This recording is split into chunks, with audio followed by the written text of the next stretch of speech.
আসসালামু আলাইকুম। আজকে আমরা যে স্মার্টফোনটি দেখতে যাচ্ছি সেটা হলো ভিভো Y29, যেটাতে রয়েছে 6500 mAh এর ব্যাটারি, 44 ওয়াটের ফাস্ট চার্জার, আইপি রেটিং 64 এর সাপোর্ট এবং 120 হার্জ রিফ্রেশ রেট। এটাতে কিন্তু অনেক কিছু ভালো আছে, আবার কিছু কিছু খারাপ আছে। তো 20,000 টাকা বাজেটে কি এই স্মার্টফোনটি কেনা উচিত হবে? এটার ভালো দিক এবং খারাপ দিক সম্পূর্ণটা ডিটেলসে বলবো। এমনকি এটা কাদের কেনা উচিত হবে, কোন রেঞ্জের কাস্টমারদের কেনা উচিত হবে, যারা কি ক্যামেরা পছন্দ করে, নাকি গেমিং পছন্দ করে, নাকি ওভারঅল একটা পারফরমেন্স পছন্দ করে, তাদের জন্য। সো আর কথা না বাড়িয়ে লেটস গেট স্টার্টেড। এখানে বক্স কন্টেন্ট হিসেবে SIM tray, ejector, back cover, 44 ওয়াটের ফাস্ট চার্জার এবং type C USB charging cable. এটার ডিজাইন এবং বিল কোয়ালিটিতে কিন্তু এটা অনেক আগায় আছে। এটা হাত থেকে পড়ে গেলেও তেমন কোনো সমস্যা হবে না, স্ক্র্যাচ বা দাগ পড়তে পারে কিন্তু ভেঙে যাওয়ার সম্ভাবনাটা নাই। এখানে ব্যাকপার্টে কিন্তু ম্যাট ফিনিশিং দেওয়ার ট্রাই করছে, সো এই কারণে হাতের ফিঙ্গারপ্রিন্ট ছাপটাও এখানে পড়ে না। আর চারপাশের ফ্রেমগুলো কিন্তু প্লাস্টিকের এবং ক্যামেরাতে কিন্তু গ্লসি টাইপ করার ট্রাই করছে। এখানে কিন্তু নোটিফিকেশন লাইটটাও পাবেন, যেটা চার্জ দেওয়ার সময় নোটিফিকেশন আসলে ফোনে সেই ক্ষেত্রে কিন্তু লাইটটা জ্বলে। বর্তমানে অনেক ফোনেই দেখা যাচ্ছে যে এই ডিজাইনটা ব্যবহার করতেছে, নোটিফিকেশন লাইটটা দিচ্ছে।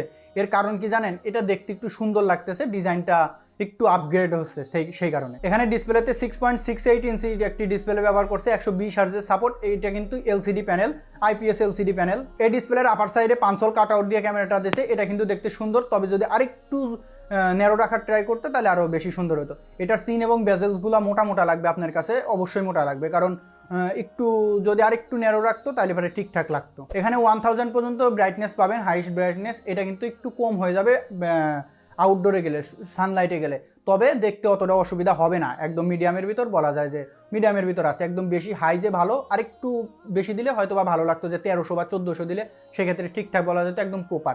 সেক্ষেত্রে একটু কম আছে, তবে চালাই নেওয়ার মতো। এই ডিসপ্লে নিয়ে কারোরই কোনো কমপ্লেন থাকতো না যদি একটা ভুল না করতো। এখানে ভুলটা কি? এখানে এইচডি প্লাসের সাপোর্ট পাবেন ডিসপ্লেতে।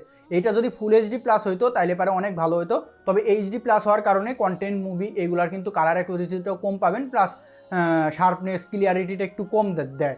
এই কারণে আর কি, যদি ফুল এইচডি দিত সেই ক্ষেত্রে 20,000 টাকা রেঞ্জের ভিতর এটাকে ভালো বলা যেত। তবুও আমি যে ডিসপ্লেকে একদম খারাপের দিকে রাখবো তা কিন্তু না। এটাকে যদি মার্কিং করেন 10-এর ভিতর, সেক্ষেত্রে 7 পাওয়ার যোগ্য। আর কিন্তু এটাতে আইপি রেটিং 64 এর সাপোর্ট আছে। হালকা পানি বা ছিটে ফোটা লাগলেও কিন্তু কাজও করে, প্লাস কোনো প্রকার সমস্যাও হয় না। তবে এটাকে ডুবাইতে যাবেন না, চুবাইতে যাবেন না, তাহলে কিন্তু এটার কাজ করা বন্ধ করে দেবে, কারণ এটা 68ও না 67ও না আইপি রেটিং। সো সেই ক্ষেত্রে দেখে শুনে কাজ করতে হবে। এখানে ডুয়েল ক্যামেরা সেটআপটা ব্যবহার করছে, যেটা মেন ক্যামেরা হলো 50 মেগাপিক্সেল এবং ডেপথ সেন্সর 2 মেগাপিক্সেল। এই ক্যামেরার ছবির কোয়ালিটিকে ভালোই বলা যায়, তবে ভিডিও কোয়ালিটিকে ভালো বলা যায় না। আমি বলতেছি, আগে বলে নেই ক্যামেরা নিয়ে। এটার ছবির কোয়ালিটিগুলো, ডিটেলসের পরিমাণ ঠিকঠাক বলা যায়। লাইটিং কন্ডিশনে ডিটেলসটা বেশি ধরতে পারে, আর লাইটিং এরিয়া ছাড়া ডিটেলসটা কম ধরতে পারে। তবে একদম খারাপ বলবো যে লাইটিং কন্ডিশন ছাড়া, মানে বিকালের দিকে বা শ্যাডো এরিয়াতে একদম খারাপ তা কিন্তু না। এটাকে মার্কিং যদি করেন সেক্ষেত্রে 7 দিতে পারেন এখানেও। যদি শ্যাডো এরিয়াতে ছবির কোয়ালিটিগুলো আরেকটু ভালো করতো সেক্ষেত্রে আরেকটু পয়েন্টটা বাড়ানো যেত।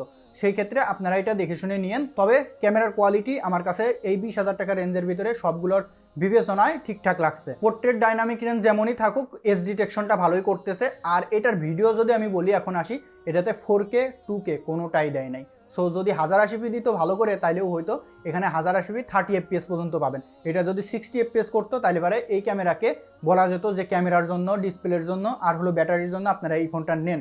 তবে যেহেতু ডিসপ্লেতে একটু খারাপ আছে আর ক্যামেরাতে, ভিডিওটাতে একটু খারাপ আছে, সো এই দুইটা বিষয়ই এইখানে সবচাইতে মেজর খারাপ। আমি এর পরে নেক্সট পার্টে যাই। এটার সেলফি ক্যামেরাতে ব্যবহার করছে 8 মেগাপিক্সেলের একটি ক্যামেরা। এটার ছবির কোয়ালিটিও অ্যাভারেজ, একদম হাই কোয়ালিটিও বলা যাবে না, লো কোয়ালিটিও বলা যাবে না।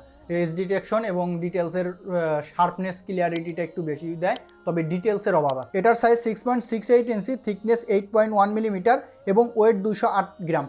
এটা কিন্তু কমফোর্টেবল আছে, আপনারা হাতে ধরলে বুঝতে পারবেন। তবে বাল্কি টাইপ, একটু মোটা টাইপ হওয়ার কারণে একটু বড়, সাইজটা বড় লাগতে পারে আপনার কাছে। এটা ডাউন সাইডে main speaker, primary mic, type C USB port. Upper সাইডে কিছুই নাই, রাইট সাইডে আছে ভলিউম বাটন এবং পাওয়ার বাটন, এবং ফিঙ্গারপ্রিন্ট সেন্সরটা কিন্তু পাওয়ার বাটনের সাথেই পাবেন। এটাকেও অ্যাকুরেট বলা যায়।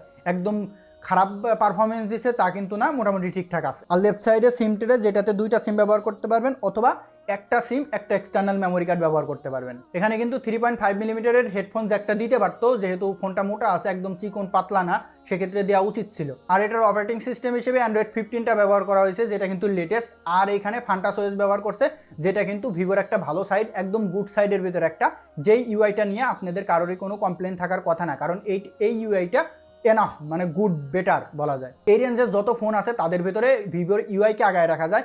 এই ইউআই পারফরমেন্সের জন্য প্রসেসর প্লাস র্যাম ম্যানেজমেন্টটাও অতটা ইফেক্ট করতেছে না, তবু আমরা বলতে পারি যে ইউআইটার দিক থেকে ভিভো আগায় আছে। এটা টাচ রেসপন্স খুবই ভালো এবং আপনি যদি 4-5 ট্যাপ নিয়েও কাজ করতে চান সেই ক্ষেত্রেও করতে পারবেন, কোনো সমস্যা হবে না।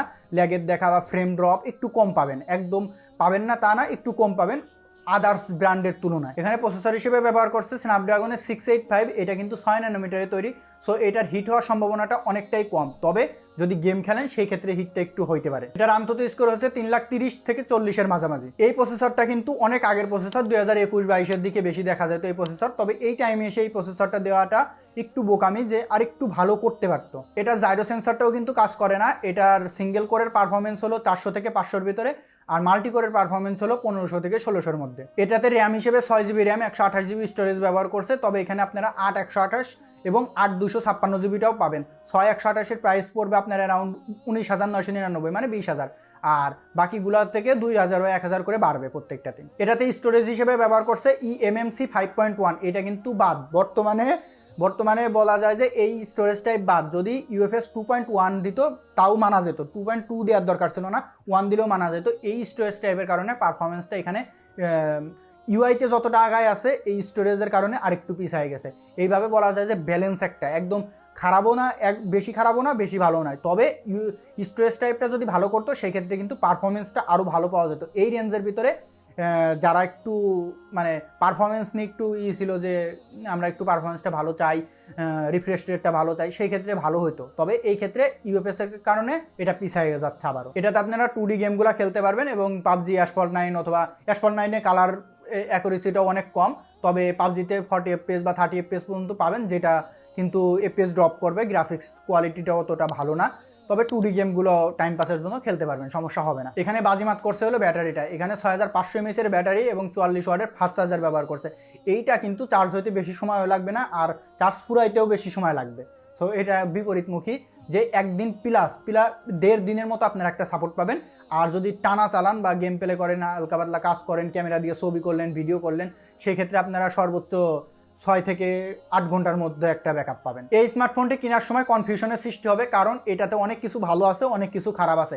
এটার ভালোর দিক যদি আপনি দেখেন সেক্ষেত্রে ইউআইটা ভালো, ব্যাটারি ব্যাকআপটা ভালো, চার্জিংটা ভালো, দেন ডিসপ্লেটাও মোটামুটি ভালোই বলা যায়। ক্যামেরার দিক থেকে আবার বোধ বলা যায়, যে ক্যামেরাতে ভালো হলেও ভিডিও কোয়ালিটিতে খারাপ। আর খারাপের দিক থেকে ফুল এইচডি প্লাস ডিসপ্লেটা দিতে পারতো, দেন নয়েজ ক্যান্সেলেশন মাইকটাও নেই এইখানে, স্টোরেজ টাইপটা আর একটু আপডেট করতে পারতো। এই সব দিক থেকে মানে একটু কিছু ভালো আছে, কিছু খারাপ আছে। আপনারা দেখে শুনে ডিসিশন নিয়ে কিনেন যে কারা কিনবেন। গেমিং সাইড যদি কেউ প্রেফার করে যে গেমিং খেলার ক্ষেত্রে আর হলো ভিডিওগ্রাফির ক্ষেত্রে, আমি বলবো নিয়েন না। যারা ইউজার এক্সপিরিয়েন্সটা ভালো চান, যে স্মুথ একটা ফোন দরকার, চার্জ ব্যাকআপটা আমার বেশি লাগবে, যে 1.5 দিন বা 2 দিন, 1.5 দিন মতো আমি চালাইতে পারবো, এরকম একটা চান, তাদের জন্য। যারা আর কি গ্রামে থাকে তাদের কিন্তু একটু বেশি চার্জ ব্যাকআপ লাগে। সো সেই ক্ষেত্রে আপনারা এটা নিতে পারেন, এবং এটা কিন্তু আছে, শক্তপোক্ত আছে, পড়ে গেলেও কিন্তু কোনো সমস্যা হবে না। সো ডিসিশন আপনার উপর। দেখা হবে আর একটা ভিডিওতে, ততক্ষণ পর্যন্ত আল্লাহ হাফেজ।